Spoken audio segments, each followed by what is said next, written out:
Swayam Prabha. Digital India. Educated India.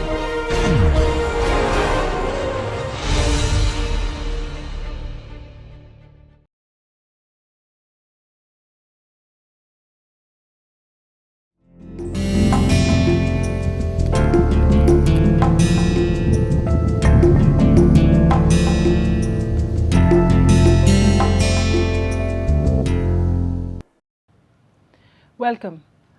This is our fourth lecture of the Introduction to Family and Kinship course in India. Today we are going to discuss the idea of how North Indian kinship operates through marriage and a system of gift giving. Gift giving and the idea of prestations has a long tradition within the anthropology of kinship and the anthropology of economies. This is an important method by which people link and create exchange.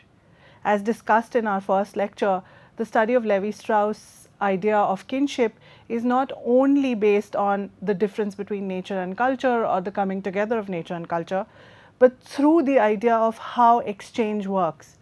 Exchange in its very basic form involves not only the exchange of goods and services, but as Levi-Strauss discussed, the exchange of women itself. So cross-cousin marriage is a form of exchange that occurs between two brothers. We have been discussing over 3 lectures now how important marriage is to the whole idea of kinship.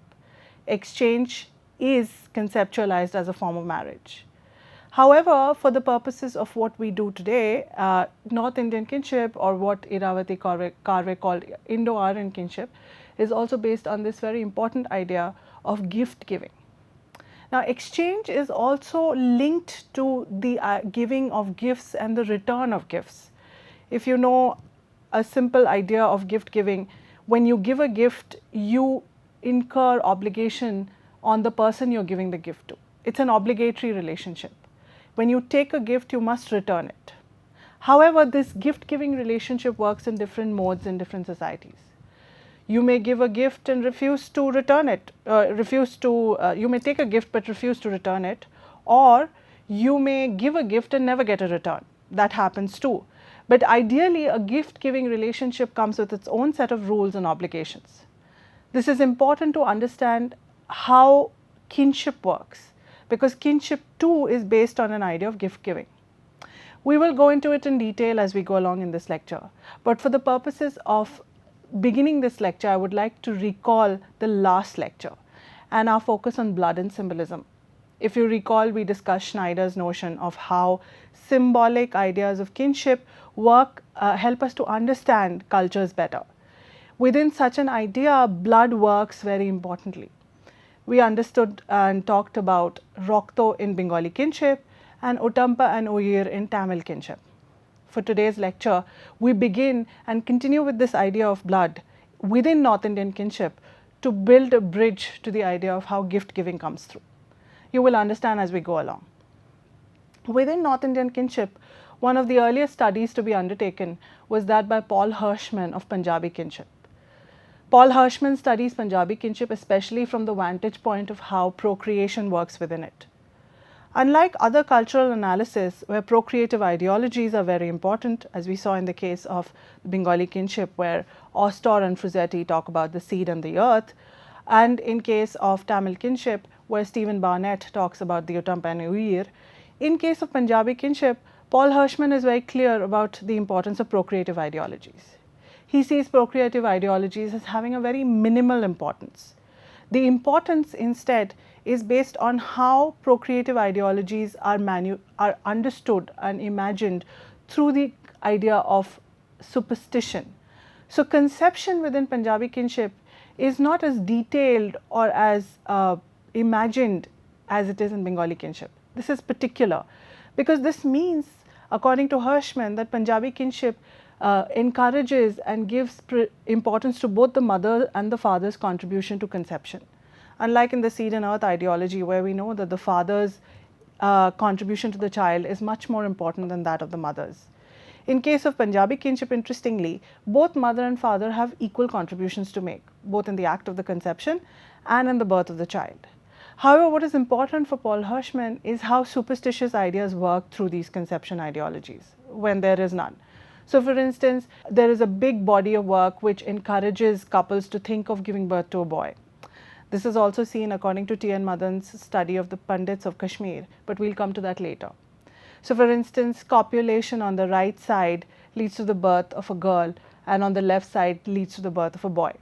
These are folk notions and superstitions which are nonetheless very important in how a culture constructs its idea of passing blood and identity. Also within Punjabi kinship, the idea that the post-conception, the first face that the mother sees determines the health and the makeup of the child is very important.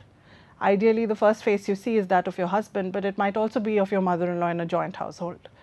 That makes up how the child will be born. These are again very interesting ideas through which culture navigates its own sense of progeny and descent. Hirschman's study of Punjabi kinship in that sense brings forth an idea of a more egalitarian system. However, it's not as egalitarian as it seems, as we know that sons continue to be privileged within Punjabi society and kinship. What is of importance is how the biological and the social are navigated in North India. Here, no one better than Veena Das constructs a much more nuanced theoretical notion of how Punjabis and North Indians think of their kin ties. In Veena Das's seminal piece called Masks and Faces, she looks at how the biological domain of kinship and the social domain of kinship interact. For her, it's very important to understand that North Indian and Punjabi kinship try to bring together a symbiosis between the idea of nature and culture. Yes, we are back to the idea of nature and culture as Levi-Strauss discusses. Because we are constantly mediating with the idea of nature through cultural and social categories, we can never really do away with these categories within the study of kinship. How does Veena Das understand and develop this notion? She suggests that the social construction of the natural tie is essential in the way it is hierarchized. So for instance, the natural tie is of two types. One that you share with your mother through the act of conception and breastfeeding and nurturance. And the second is the one that you share with your wife through sexual procreation. Please remember that till now, our focus is the ego who's always male. This is important also because we are focusing on patrilineal and patriarchal societies where descent and identity is through men, where even though women are very, very important to the continuance of the descent line. As we go further into the study of kinship, we'll understand how gender enters into the focus and how gender brings together its own nuance. But for the purpose of this particular lecture, we continue to think of the ego as male. Back to Veena Das. The ego as male, therefore, considers and looks at two natural relationships which are very, very important. As I said, one with the mother and one with the wife. Both are important and both are in conflict. The son must give allegiance to both, because while the mother has brought the son into this world, the wife helps the son have a child and adds to membership of the descent group. To moderate these two natural categories, the importance of the social category becomes even more important. Therefore, the social category must hierarchize between the relationship shared with the mother and the relationship shared with the daughter-in-law or the wife. Now, this is important in the sense that the relationship that the ego shares with the mother is most important for the biradari, or what is known as the larger extended family. The extended family or the joint family in India gives predominance and importance to the tie that the mother and the child share, because that is the tie that links the child to the larger family. The construction of the tie with the wife is always laced with a sense of rebellion and danger. The sexual tie that you have with your wife can be a threat to the larger patrilineal descent group. Why? It may lead to fission. We all know that partition in joint households is necessitated by sons breaking away from the joint household. Many people usually blame the daughter-in-law for such a breakup. The daughter-in-law instigates the husband to break up from the larger family tie. This is also important considering what we've been talking about till now, that the patrilineal group depends on the coming in of wives from other households. Even though they may bring in the young girl who becomes part of the household of the husband, her relationship to her husband's kin is always fraught and conflicted. This is because the tie of marriage within Hindu society depends on the breakaway of the girl from her natal kin. We will discuss this further as we go into T.N. Madan's study, But for the purposes of what we are talking here, it's important to understand that Veena Das builds on this idea of conflict and fissure to think of how Punjabi kinship is actually discussed and built on. It's not always that kinship is only about bringing together. We must understand that kinship depends to a large extent to ties of conflict. In fact, kinship is endemic and filled with ties of conflict. Fissure is very much a part of the way in which kinship is built.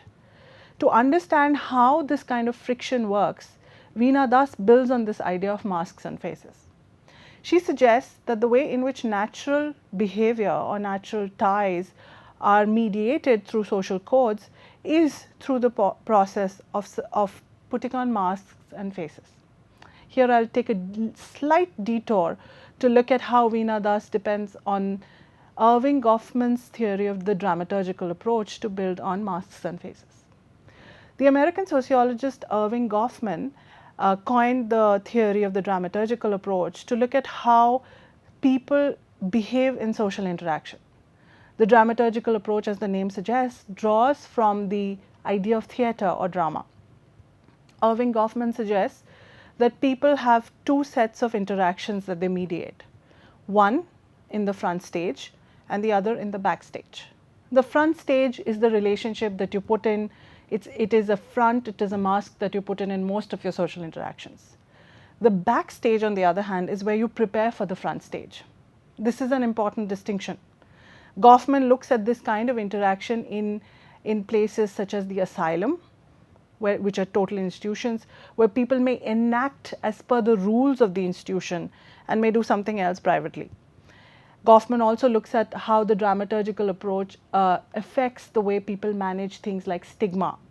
Stigma or the negative aspect of person's social identity is often mediated through this conversation of the backstage and the front stage.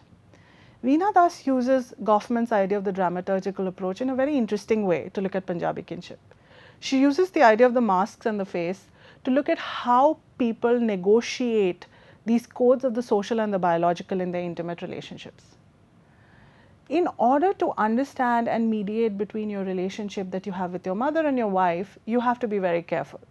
The Biradri looks down upon you to respect your mother and actually place your wife in a subservient position to the entire family. However, as Veena Das notes, the sexual relationship that you share with your wife is equally powerful. While you may love your mother and have a deep relationship with her, your wife's relationship with you marks your engagement with the larger family. So, for instance, in case of conflict, often, Veena Das notes, the overt beating or the physical collective beating of the wife by the man is a sign or an act, a front stage drama that the man puts on in front of the Biradri to punish the wife in case she has transgressed against the larger family. In private, the man may then go and apologize to the wife to make up for the beating he gave her in public. Not a very great way to legitimize domestic violence, but this is not what I'm trying to do. The idea is to actually reflect on Veena Das's theory of how masks and faces work within a larger familial construction in Punjabi kinship. She discusses an interesting case. She discusses the case of a young child within a joint family who is beaten up due to a small transgression on his part by his father's younger brother. On being beaten up by the father's younger brother, his mother comes to his rescue and says certain unseemly things to the father's younger brother, usually known in North India as the Chacha. She reminds the Chacha that if her son was his own son, he would never have beaten him up. The Chacha takes deep umbrage and anger. He is very upset with such an insinuation because he actually says that because his nephew is his own son that he's actually beaten him up. This is an interesting conflict that blows up to the larger household, where the mother-in-law enters and finds her daughter-in-law making unnecessary insinuations against her younger son. When finally the man or the ego enters the home to find his wife, son, mother-in-law and younger brother in conflict, he has to take an important decision of constructing masks and faces. While secretly agreeing with his wife on having said what she said to the younger brother, he must put on a face for the larger group to quell their fear that he might secede from the family with his wife. So as I mentioned earlier, he beats his wife in front of the whole family to show his allegiance to the larger group, the Biradri. And in private, he apologizes to his wife to keep her happy, to tell her that this was a performance indeed. Punjabi kinship in such senses works through different ideas of procreation, biology and nature. At the end of it all, Veena Das suggests that even how we mediate nature is very importantly constructed through social codes, something that we've been trying to establish through these lectures. That society and cultural codes become very important ways in which we must mediate and think of nature. While we privilege the mother's tie and the sexual relationship with the wife, it is important to understand that the identification of natural codes through sexuality and through birth are something that is also embedded in society and culture. Punjabi kinship in that sense comes alive in its nuance of conflict and dissonance. Veena Das has also studied how kinship itself is a very fraught territory. In extending her study of Punjabi kinship, she looks at how national honor and codes are fought through the idea of kinship as well. Her study on national kinship looks at the ways in which post-partition the exchange of women across borders of Pakistan and India meant a larger conversation on kinship and nationhood. That kinship is not only restricted to our intimate domains and families becomes even more important in how we mediate ideas of biology and culture.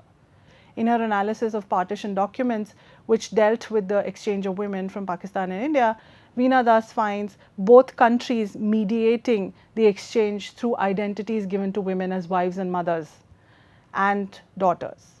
It is not about the woman who has left or been abducted, but about her identity within a familial setup that becomes the most predominant node of her exchange. So even though a woman who has been abducted across the border now has a family there, she must be brought back and wrenched back to the same household in her natal country, whether it's India or Pakistan. This involved a lot of emotional distress and violence, but the idea of it was that all reproductive women must be brought back to the fold from where they must be married into effectively proper social families, from where good progeny can be produced. This is essential to how we think of nature. Progeny, reproduction and familial codes make up for how we construct our idea of biology again and again. As we go further into the idea of kinship and family in India, we'll understand that biology forms the undercurrent to what we think of regarding the family. However, it's not biology in its seamlessness, but the way culture and society brings up biology. Before we move on to the idea of gift giving, I would like to look at how biology again becomes an important way in which in another North Indian community, the Pundits of Kashmir, conception and procreation is again marked through these navigations with biology. Sociologist T.N. Madan, in his seminal study of the Pundits of Kashmir, looks at how procreation is primarily marked by the desire for a son. This is important in looking at how the Kashmiri Pandit family depends on the son to take the line forward. It's again a patrilineage, and the desire for a son is what procreation is meant towards. Here, adoption has a different place. So in case a couple is unable to have a child or do not have a son, adoption is one way out to continue the lineage line. But adoption can only be done through particularly marked strands or relationships. You cannot just adopt any other child. Therefore, according to the Pundits of Kashmir and in Madan's study, the children that you can actually adopt are the father's son, the daughter's, the brother's son, the daughter's son, the sister's son and the wife's brother. These are candidates who are allowed for adoption. You may also adopt a daughter to fulfill your duty as a Hindu householder to actually have a daughter to gift in Kanyadan. As we all know, as per Hindu ideology of the correct householder life, which ensures the entry of a Hindu man into salvation and heaven, it's important to have both a son and a daughter. The son is required to carry the line forward and to burn the funeral pyre, and the daughter is required to be given away as a pure gift in the form of the Kanyadan. As per strictures, both elements are required to live life as a householder. In the absence of either or, amongst the Pandits of Kashmir, adoption must be mediated through particular codes. Adoption at the end of the day is not true kinship according to the Pandits. We are again at odds as to what true kinship really is. But here, according to T. N. Madan's study, the Pandits of Kashmir must mediate adoption in a way in which it fulfills the codes of biology, going back to what Veena Das has discussed.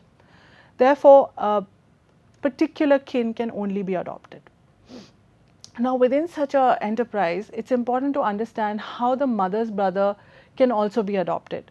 Ideally, one should not adopt from the wife's kin because it is seen as unseemly and may be a threat again remembering Veena Das and Punjabi kinship, may be a threat again to the larger family, to the larger patrilineal family. The first candidates for adoption should come from within the patrilineage rather than from the wife's family. They are affines and in a gift-giving relationship to the patrilineage. Here we enter into the most important section of what we are going to discuss in terms of North Indian kinship, that of gift-giving and affinal relationships.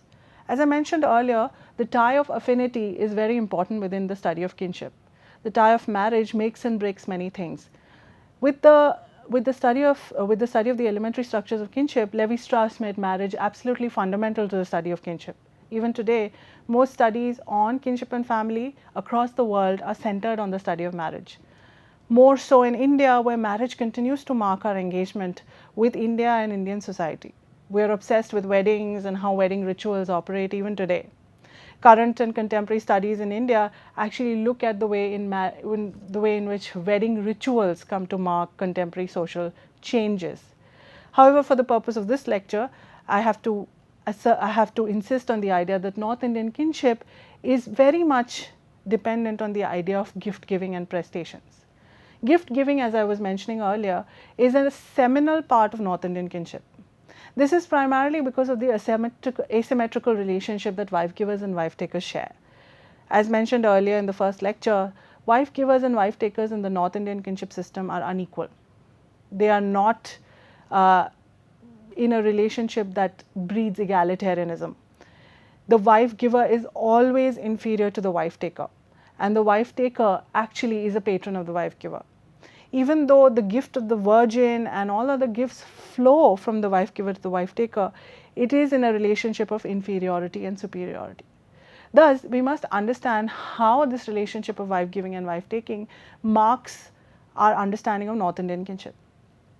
T. N. Madan begins with the study of the Kashmiri Pandit and refers to three groups of relationship that are important for the ego. The first is that of the agnatic kin, the second of the non-agnatic kin, and the third of affinity. Agnatic kin are those who are linked by blood and in the same descent group. The non-agnatic kin are the relationships shared through in-marrying wives, who, as we will see, become very, very important to the study of Kashmiri Pandits. And the third is the tie of affinity, which you share with those you give wives to and take wives from. Amongst the Kashmiri Pandits, the women are first and foremost to be identified as wives.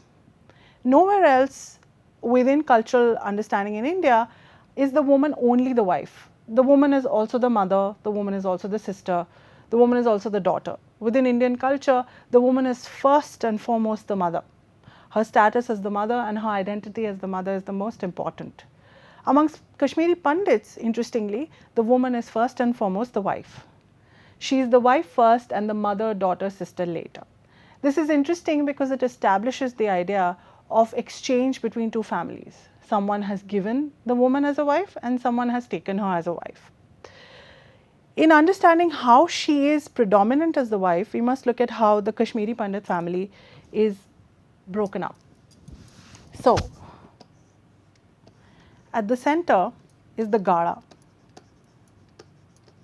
or the ego's intimate household, which is also known as the Parivar or Chula. For all of you who do not understand the meaning of Parivar, it means family, and Chula is the hearth where food is cooked. Linked to the Gada is the brother's Gada, which may be in the same neighborhood or perhaps in the same house in another section.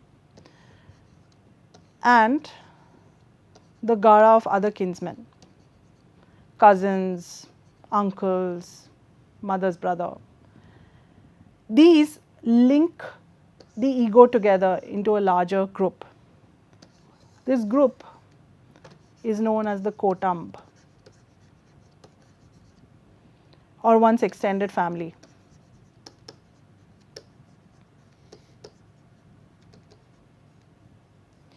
The Kotamb, interestingly, has two divisions.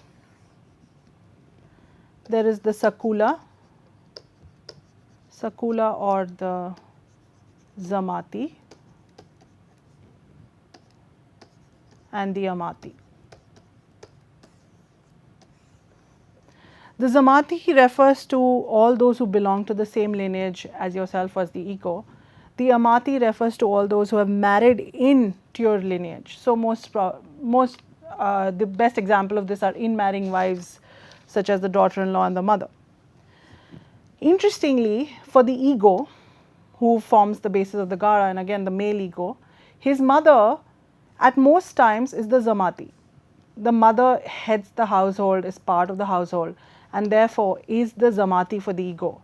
But in relation to the Kotamb, she might often become the Amati, or the in-marrying wife.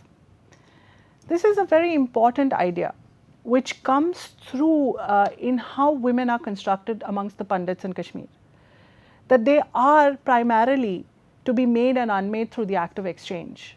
Even for the children of a woman, to think of her as an in-marrying wife makes it very important to understand how marriage is constructed amongst the Pandits of Kashmir, and how affinal relationships are essential to the way in which the ego's identity is constructed.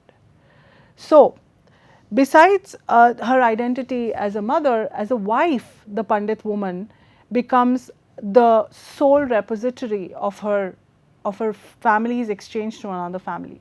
In that sense, she is known as Amanat. I apologize.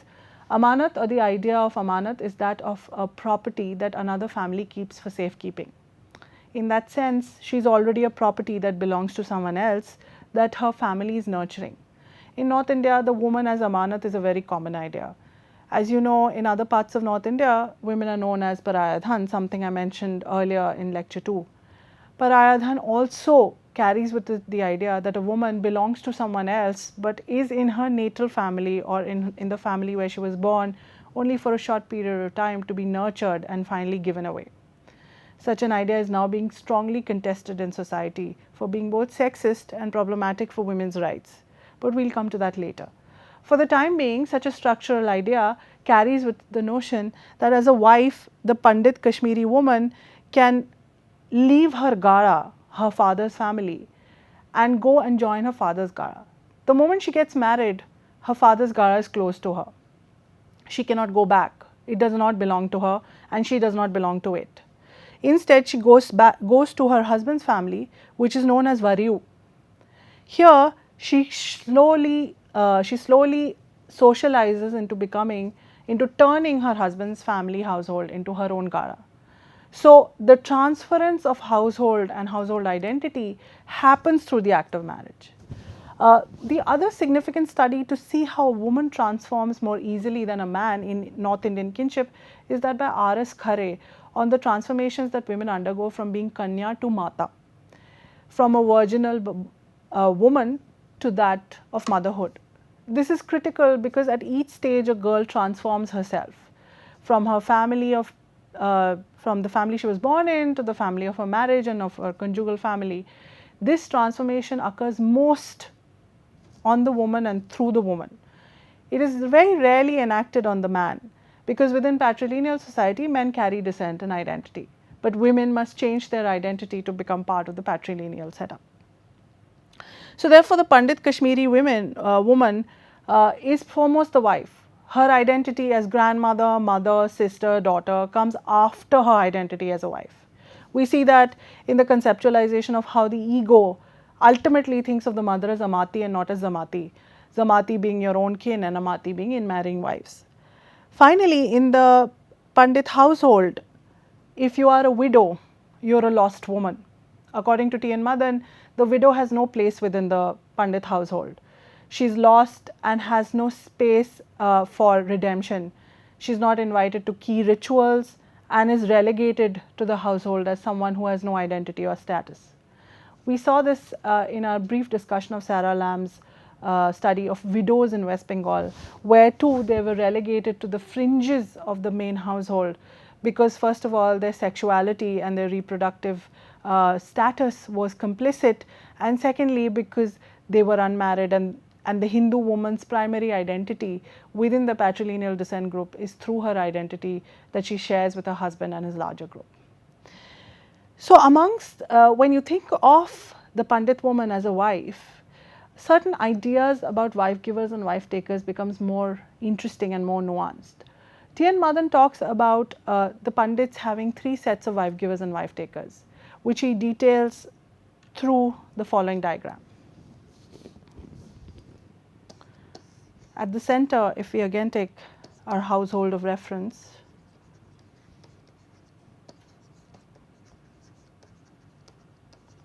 that belongs to the ego. The household of reference has 2 sets of relationships.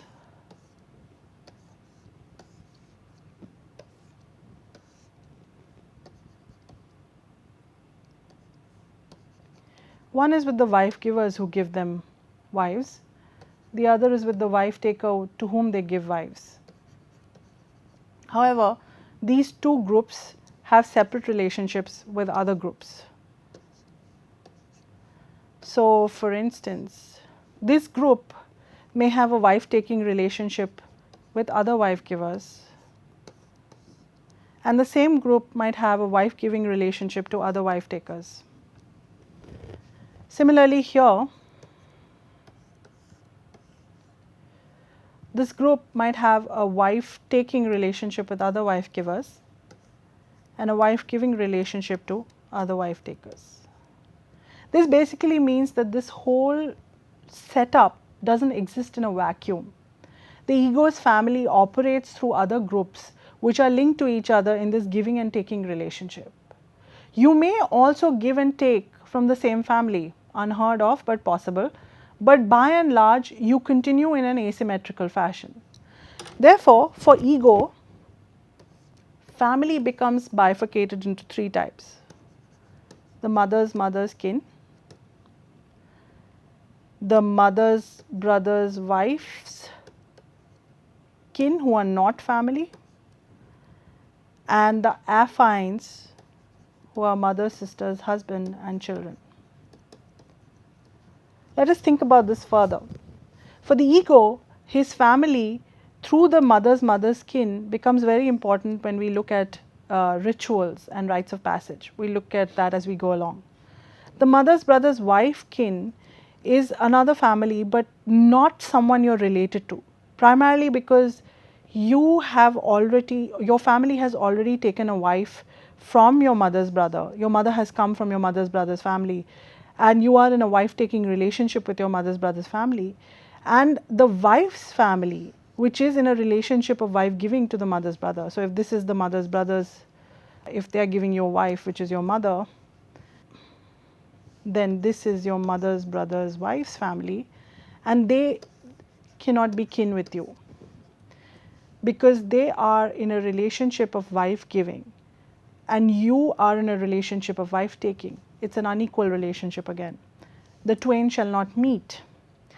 However, the mother, sister, husband and children are family but known as ashnav or affines, because with the mother, sister's, husband's family there is a relationship of gift taking that you share with that you have with your mother's brother's family.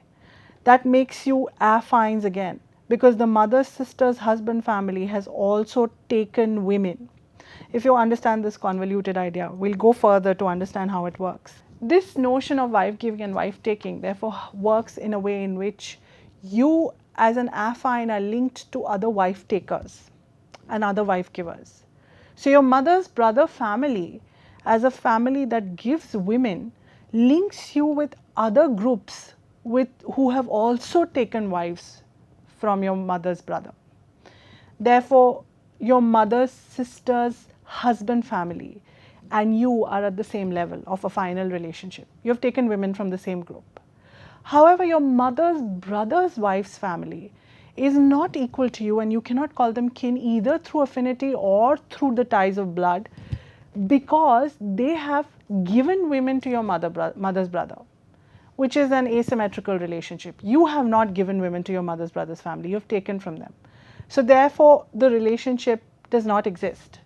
However, most importantly, your mother's family is your closest kin, because your mother's family gave a woman to your mother's brother's family, just like your mother's brother gave a woman to you.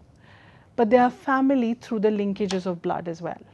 It's a complicated idea, but that works through the idea of giving and taking.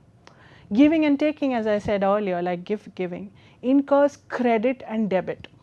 In Levi-Strauss's notion of exchange, when you take women, you incur credit because you have to give a woman back. When you give away a woman, you incur debit because you must bring that woman back. It's an interesting way in which to think about marriage exchange, but it reminds you of how most of our relationships are also marked by an economics that we cannot run away from. The economy of the marriage system becomes more and more explicit in the North Indian system as we go into the idea of gift giving or dowry and dahej. In the North Indian system, marriage exchange is not just the exchange of women, but also the exchange of goods and services. Therefore, the Ashnav amongst the Kashmiri Pandits are a very important relationship of marriage. Amongst the Ashnav, two figures stand out as being very, very important. The first is the wife's brother, and the second is the sister's husband. Both men, but both having very different roles and responsibilities. The wife's brother, also known as the mother's brother for the ego, is someone who has a very important role to play in the patrilineage of the ego and his mother. The wife's brother must give gifts at all life cycle rituals. He must be present at life cycle rituals. He must give support and sympathy to the patrilineage, and he is a very, very important part of the family in terms of giving respect. So the wife's brother, interestingly, will always give respect to the sister's husband, and often to the sister's son, even though he is junior than the wife's brother. So the mama, interestingly, will have a very nice, affectionate relationship with the nephew, Bhanja, but there will be this subtle layering of respect as well. If you remember, in the first lecture I discussed Radcliffe Brown's joking relationship, where in Africa the mother's brother is also known as the male mother, replicating the relationship that mothers have with their children in a patrilineage. It is in many ways similar to what T.N. Madan talks about amongst the Kashmiri Pandits. The mother's brother is very important to the structure, but must show deference to the patrilineage. He must show deference to his sister's husband and to his sister's children. He must love them unconditionally, but he also must show them respect. This, on the other hand, is completely overturned when we look at the role of the sister's husband. The sister's husband, interestingly, is a different person. He must be given respect as he is a wife taker. He is invited to all life cycle rituals in his wife's family, but as an officiating senior. He does not have to give any gifts, but he must receive gifts. This is again replaying the unequal relationship that wife givers and wife takers have. So while the wife's brother is a wife giver, he must continuously give gifts through the lifetime, whereas a wife taker, because he takes wives, must receive gifts through the lifetime. The sister's husband is treated with great respect and deference, is often consulted in family matters. The sister's husband must be given due respect at all life cycle rituals. This asymmetrical relationship between the wife's brother and the sister's husband seems very unfair when you think about the woman in between, because she remains the node to how these two roles are given structural importance. While the wife's brother is very important, he must continue to offer his services to his sister's family. And while the sister's husband is also important, his importance is relayed in a very different manner. This is important in the way in which gifts are marked out. We want to look at wife giving and wife taking also from the perspective of the gift, and how gifts are considered and thought of in this kind of marriage exchange. Gifts are of different kinds. T.N. Madan talks about marriage gifts, birth ritual gifts, funerary gifts, other gifts. During marriage, he talks about how the girl is the recipient of most gifts. But the girl or the bride may be the recipient of most gifts, which are then relayed back to her husband's family. This is critical because the gifts must flow, as we know, in one direction. So the practice of hypergamy, or marrying above your class and caste, means that the groom's family becomes the center of great patronage. The dahej or the daan that the girl's family gives is to feed into the superiority of the groom's family.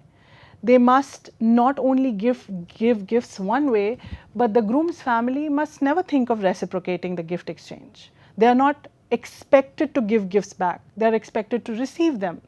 There is no sense of obligation or deference to the gift giver. In fact, there is a sense of entitlement, which explains why dahej or dowry is such a flawed system in itself, which involves inequality and deep exploitation. In a structural sense, the giving of the gift therefore entails the receiver to be a patron. You will never see the groom's side shy away from taking gifts because structurally they are expected to take it. They are expected to take it and not feel apologetic about it.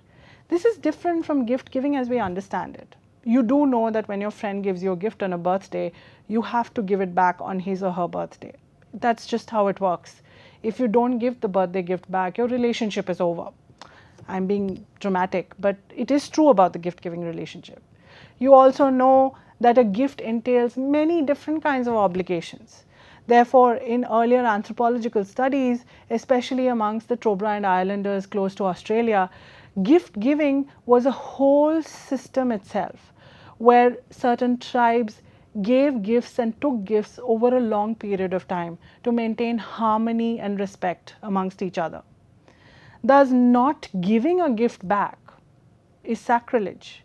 However, if you look at the wife giver, wife taker relationship in North India, not giving a gift back is part of the system. Not only that, marriage rituals are not the end of gift giving. Gift giving continues for the rest of the girl's family's life. One of the reasons which is used to justify the killing of young girls at birth, or what is known as female feticide in India. The kind of expense that the bride's family incurs does not stop at the marriage ritual. Post-marriage, the birth of the first child is something that the grandparents should effectively participate in. The maternal grandparents and the mother's brother must give important gifts at this stage. Just to digress, in Bengali kinship, for instance, the first feeding of the child comes from the mother's brother. In other Indian cultures as well, the role of the wife's family at the first birth ritual is essential, especially if it's a boy, in which case the gifting becomes that much more important. However, this sense of reciprocity does not come from the boy's family. The boy's family may enact gift giving again in relation to their own wife takers, families they marry their daughters into. But as you remember from the matrilateral cross cousin marriage exchange, asymmetry means that wife givers can never be wife takers to each other. That would mean a form of egalitarianism and equality where gifts are given and taken back. Not something that is acceptable within North Indian kinship system, but if you remember, very much acceptable within the Dravidian kinship system. Now, this means that certain kinds of gifts are given and not given. So according to T.N. Madan, women often get a part of their inheritance during the marriage rite. This is also because within the patrilineal system, women or daughters do not inherit property from their fathers. The property is passed down to sons and their co-parceners or brothers. This means that the marriage gift or the dahej becomes a form of stridhan. Madan has of course looked at it in detail in his article, which you can refer to, but the idea of the stridhan has often been used in Indian legal codes to